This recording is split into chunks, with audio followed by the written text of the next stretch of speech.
Nakatanggap ang iyong kapatid ng 5 gintong barya mula sa amin 3 buwan na ang nakalipas, at ang interes ay umabot ng hanggang 100 gintong barya.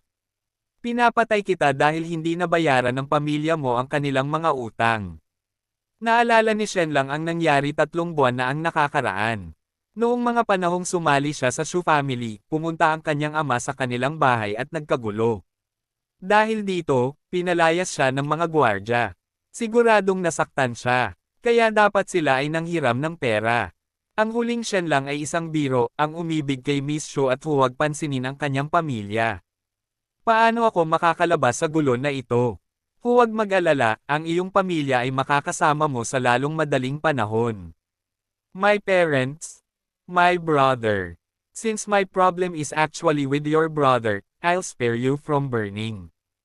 Putulin ang kanyang ulo sa halip.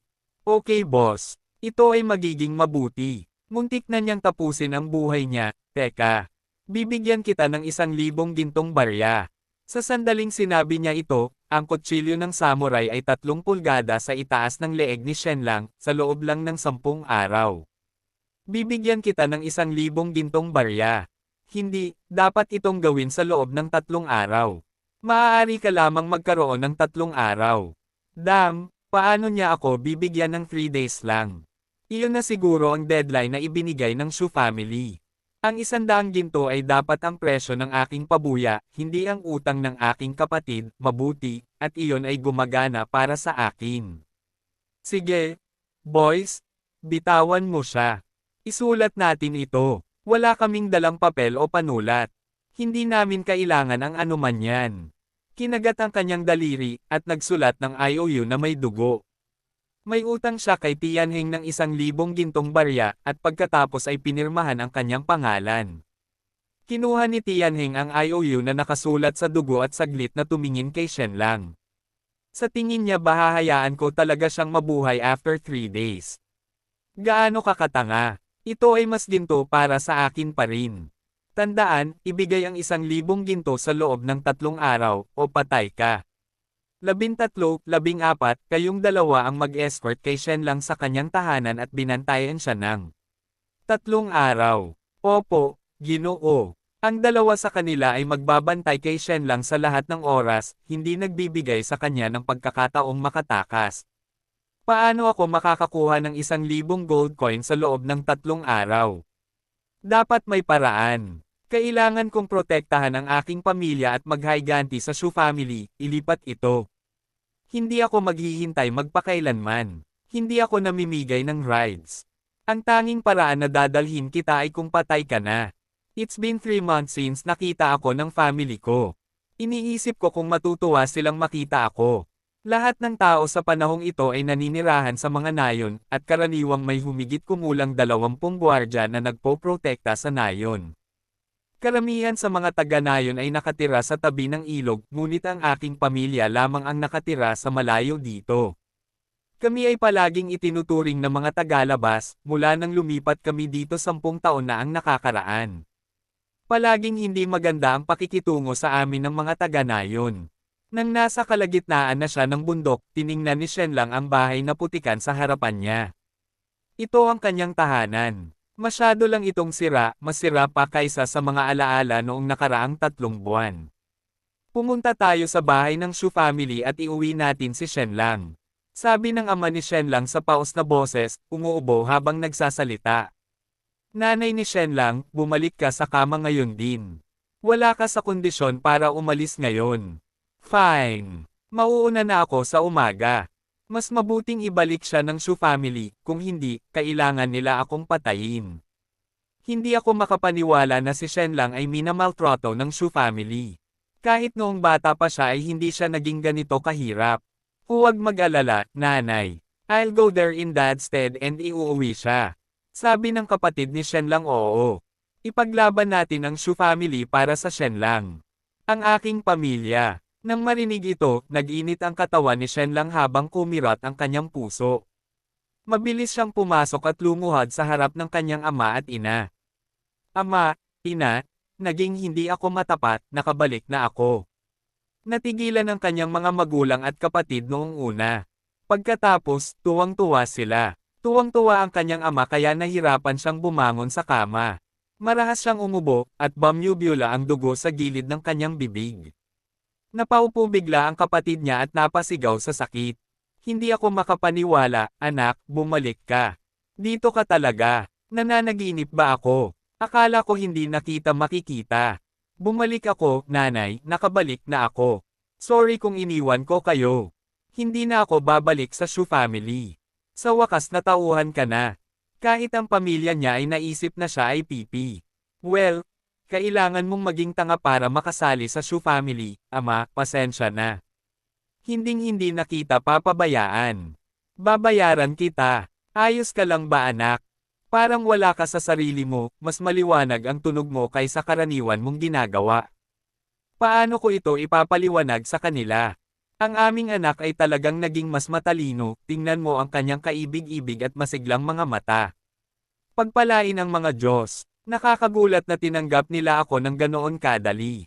Dapat mahal na mahal nila ako para bulag na paniwalaan ako. Pinatalsik ka ba ng Shu family? Tanong ng kanyang nakababatang kapatid. Tumango si Shen lang. Natutuwa akong umalis ka sa lugar na iyon. Hindi ko kayang isipin na mananatili ka sa mga ganitong malupit na tao. Kahit wala kaming masyadong pera, lahat kami ay magtatrabaho para alagaan ka. Ayaw na naming magduse ka pa. Nag-aalala ba siya na nasanay na ako sa Karangyan? Magtatrabaho siya para sa buong pamilya, para lang hindi ako magtrabaho. Lumipat ka lang sa Shu family dahil gusto mo ng asawa, tama ba? Kapag gumaling na ang kapatid mo at tatay mo, magtrabaho ka sa kanila para kumita at magpakasal muli. Ano ang tingin mo sa biyudang iyon, Leo? Maaaring mas matanda siya sa iyo, ngunit maganda siya at malakas. Iniisip, talaga nila na nagpunta ako sa Shu family dahil iniisip nila na hindi ako makakaakit ng ina ng babae. Sa mukha ko, hindi ako mahihirapang maghanap ng babaeng gusto ko, pero kailangan munang magpatingin sa doktor ang kapatid at tatay ko, anak, ikaw. Siya ay may lagnat at may pamamaga sa kanyang katawan. Itinuon niya ang kanyang espiritual na kapangyarihan sa kanyang mga mata at sinuri ang mga sugat ng kanyang ama. Siyempre, ito ay isang panloob na pinsala. After 3 months, gumaling na ang ribs niya kahit mala-aligned na. Napakalupit ng mga katulong sa Shu family. Salamat sa aking kapatid na nagbabayad para sa isang doktor, ang aming ama ay nabuhay upang makita siya ngayon. Kung gagamutin ko siya, ang baga ay dapat na maubos, at ang pamamaga ay mababawasan ng mga halamang gamot. Iniisip ko kung makukuha nila ang kailangan ko. Kailangan kong kumuha ng mga halamang gamot bukas. Kuya, pwede bang hayaan mo akong makita ang iyong mga binti? Yeah. Sure, masama talaga ang break kung hindi ginagamot. Kailangan ko itong gamutin bago ito lumala, sa kabutihang palad, ang buto ay maaari pa ring gumaling sa paglipas ng panahon. Kuya, sa tingin mo ba hindi sapat ang ipon natin para sa dote? Huwag kang mag-alala. Kapag gumaling na ako, papasok ako sa Xuanwu City at tumalon sa harap ng isang karwahe para ma-blackmail natin ang driver. Paano siya magiging tanga? Magkamag-anak yata kami. Tumigil ka sa pagsasalita ng kalokohan. Kung hindi ginagamot ang paa mo, mamamatay ka.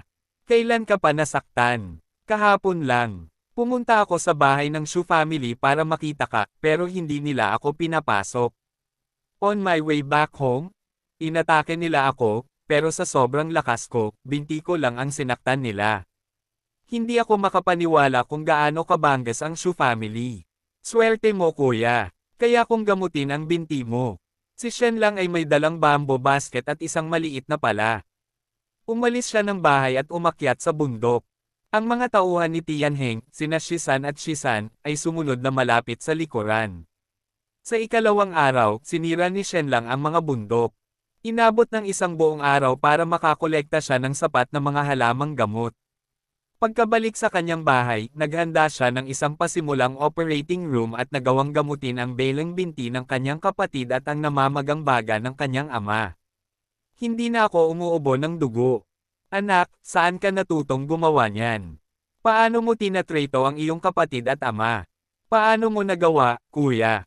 Huwag na nating lokohin ang biglaang bait ng kapatid mo. Maging masaya na lang tayo para sa kanya. Pa! Sure, since sobrang bait niya ngayon, siguro hindi niya dapat pakasalan ang balon na iyon. Sa tingin ko, tama ka, mahal.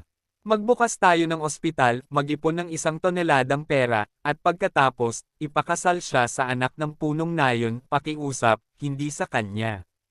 Medyo nasusuka ako, kaya lalabas ako at makalanghap ng sariwang hangin, okay? Manatiling ligtas, anak.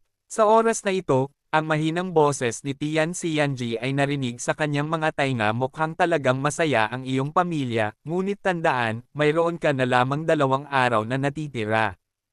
Huwag kalimutan, kung hindi mo kami bibigyan ng 1,000 gintong barya, ikaw at ang iyong pamilya ay magbabayad ng iyong buhay. Pagkatapos marinig iyon, nawala ang aking mabuting kalooban. Nasa bahay ako. Anak, halika dito. Halika dito para hugasan ko ang iyong mga paa. Gusto niyang hugasan ang paa ko. Sobra na ito, kahit para sa akin.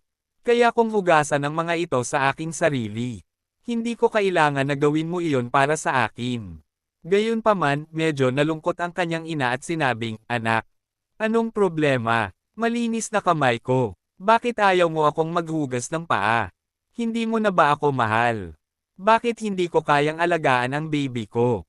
Hinayaan ba talaga ng matandang Shenlang na maghugas ng paang kanyang ina? Oh, ano ba naman? Kailangan ko ba talagang hugasan ang aking mga paa sa aking ina?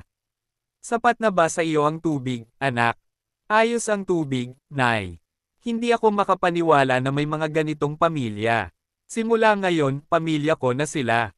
Kailangan kong bumawi sa ginawa ng matandang Shenlang sa kanyang mga magulang, ngunit kailangan kong iligtas tayong lahat mula sa mga masasamang bandido. Kinaumagahan, pagkagising ni Shenlang, nagtimpla siya ng gamot para sa kanyang ama at kapatid, naligo, at kumain ng almusal. May kumatok sa pinto, ito ang 13 at 14 na anak ni Tianheng. Ubos na ang oras mo, Bumpkin. Lumabas ka at kumita tayo. Anak. Sino ang kausap mo? May mga kaibigan akong kausap, nanay o. Ilan sa iyong mga kaibigan? Yayain mo sila para makakain sila ng lugaw sa atin. Hindi. Salamat, Ginang. Kumain na kami sa bahay. Ano ba naman? Paano siya napakahusay sa peking kanyang pagiging magalang? Sige, nanay. Pupunta ako sa lungsod kasama ang aking mga kaibigan. Ayaw mo bang kumain bago ka umalis? Paumanhin, nanay, hindi ako gaanong nagugutom ngayon. Ayos lang tita. Ang bahay ko ay nasa bayan, kaya hindi magugutom si Shenlang ngayon. Sige, anak. Huwag kang magtagal sa labas. Column na. Dito. Kunin mo ito. Kainin mo ito kung nagugutom ka, anak. She's giving me an egg, kahit 2 na lang ang natitira. Lahat sila ay may sakit, ngunit binibigyan niya ako ng itlog, ayos lang nanay. Ayos lang ako. Ang aking pamilya ay nagkakahalaga ng higit sa 1,000 gintong barya. Makalipas ang 4 na oras, papunta sa Xuanuzetidad. Ang dealer na iyon ay nandaraya, kung hindi, hindi siya nanalo. Hindi na tayo dapat pumunta doon. Sinong dealer ang hindi nanloloko? Kailangan mo lang kumita ng pera. Sino ba itong mga bet junkies, Tito Lee? Kuya Dalo, matagal nang hindi nagkikita. Kilala niya sila, mga 13 days na lang. Tiyuhin, bakit hindi ka pumunta sa bahay ko para uminom ng tsaa? Kahit medyo malaki ang utang mo sa pamilya namin, mas close kayo ng tatay mo kaysa magkapatid, di ba? Punta ako bukas. Matapos yakapin ni Tian Xianji ang mag-ama sa gubat, mas naging intimate ang tono nito, na para bang isa siyang tunay na tiyuhin at pamangkin. Tiyo, sabi ng tatay ko, hindi mo na kailangang bayaran ang perang inutang mo sa pamilya ko, hindi. Babayaran kita. Oh, halika, tiyuhin, hindi mo kailangang bayaran ito. Well, paano kung magkatay ako ng baboy para mapagluto kita ng pagkain? Hindi mo kailangang gawin iyon. Pagkatapos, mabilis niyang hinugot ang matalim na kutsilyo. Hayaan mo na ang magkapatid na mag-asikaso sa kanilang dalawa, okay, bro.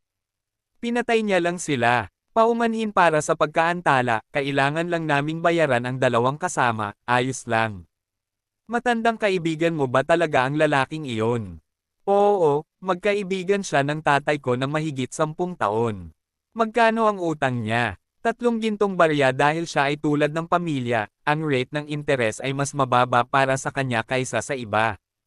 Kahapon, lumabas sila sa pagsusugal at nawala ang lahat ng kanilang pera para sa 3 gintong barya, namatay sila. Nakilala nila siya sa loob ng 10 taon.